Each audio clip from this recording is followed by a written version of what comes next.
I once got really mad at this girl and made everyone hate her. I didn't realise how much I bullied her, and I feel really bad. When I was younger, I used to bully my friends. Now I cry at night just thinking about what I've done to them. I bullied a kid in school one day and made him cry. I'm deeply sorry and regretting it now. I made fun of my best friend so that I could be popular. I bullied her and hurt her. I may have gotten popular then, but now I'm filled with guilt.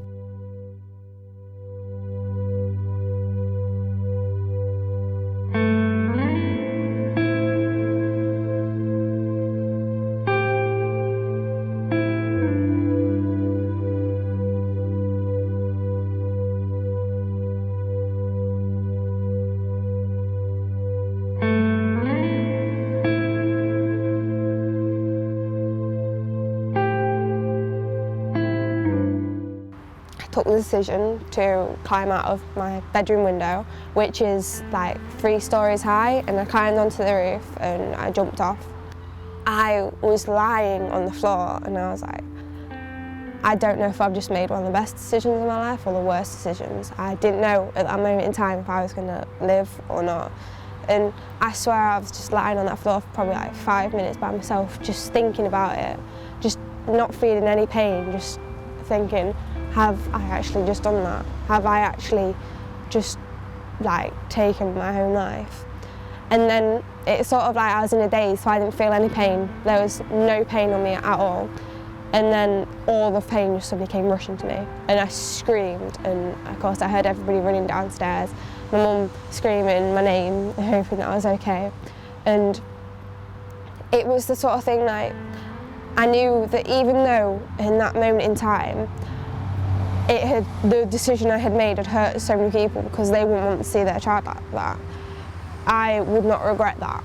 Because it was in that moment in time where I thought, where it was like, if I survive, I'm living my life to the best that I can after that day. But if I die, then I know it was meant to be, that I knew that I shouldn't have lived anymore.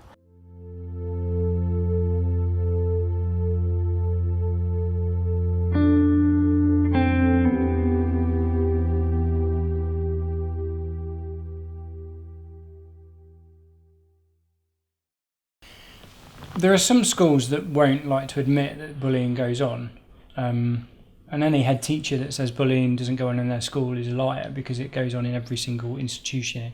As we said, it goes on in universities, work, schools.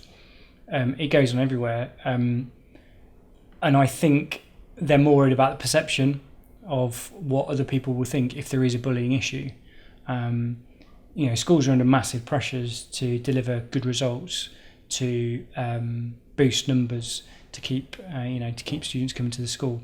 And if they are seen to be a school where bullying takes place, the perception is that parents are not going to want to send their son or daughter there. However, I think if you tackle it head on and say, our school's quite open about what we do in terms of bullying. We have a sort of anti-bullying leaders. Our student council is quite active. And I think the real key is engaging students, engaging parents, and making it known to students and parents that if there is a problem, they need to, talk to someone. Well, it all started really when I was in like year 7 or year 8. It was like, it started off quite small, but it was still every day, and everyone would say it was just a joke. As I got older, as the years came on, it wasn't just a joke anymore. It was like every day, worse things happening. I'd get hit, I would get people shouting at stuff at me through like the field and stuff like that. I couldn't even stay in my lessons for longer than 10 minutes without something being said, and I'd have to go out of the lesson straight away because it would hurt me that much. They'd call me names like anybody does, like they would call me the basics, they would call me like slut, slag, all them ones, like. But people don't usually like think of them as that bad, even though they are horrible. Like people only go, oh, it's just a joke, we call everybody them. But when you get called it every day, you do in yourself start believing it, and you start believing that you are one because you've been told it every day of like the life you can remember. Even though they might have thought it was just a joke, like it really hurt me, it really impacted who I was. The more I got called by my friends, the more I thought, well, that is actually what everyone thinks I am. That's literally what I've been labelled as at school. And my family, I couldn't really tell them that, because you don't really want your daughter coming up to you saying I get called a slag at school all the time, because that's just not what your parent wants to hear. So I couldn't tell anybody at home because I felt that they would be ashamed of me. I'd get people sharing things on Facebook saying, we all know a slag called Beth, and then I would report it to the school because that's what I thought I was meant to do. And they said because I wasn't named myself in it that they couldn't do anything, but I knew it was about me. People would write statuses about rumours that they've heard about me. They would create fake Snapchat names to message me on, say that I've done stuff which I haven't done. And it would just be like horrible, and they would have like Lincoln Gossip as a Snapchat name or an Instagram name, and then just come up with complete rumours just to make me look worse than I am. Cyberbullying's only started really in the last sort of 5 to 6 years. When I first started, it wasn't necessarily a problem, but it wasn't a problem at all. So I would say 50%, over half of the incidents that we deal with in school have started on social media. Again, the perception there is that it's easy to deal with. You can just unblock them or unfriend them. However, when you've got a big group of friends, it might be difficult. And I think that's a real source of issues with a lot of students. I think there's so many underlying issues in terms of social media, self-esteem, bullying, everything, and I think it all goes into the mixing pot and doesn't really help things or help victims of bullying.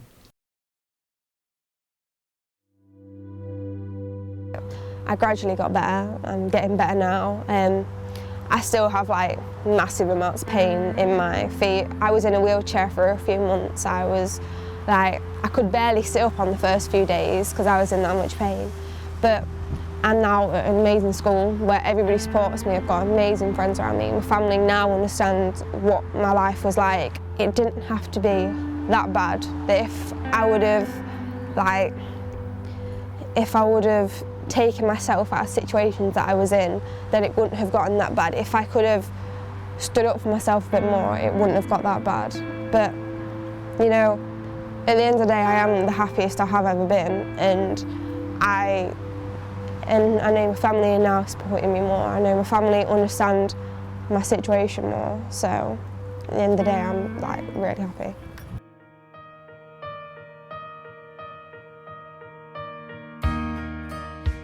Surround yourself with people that care about you and love you and understand what you're going through.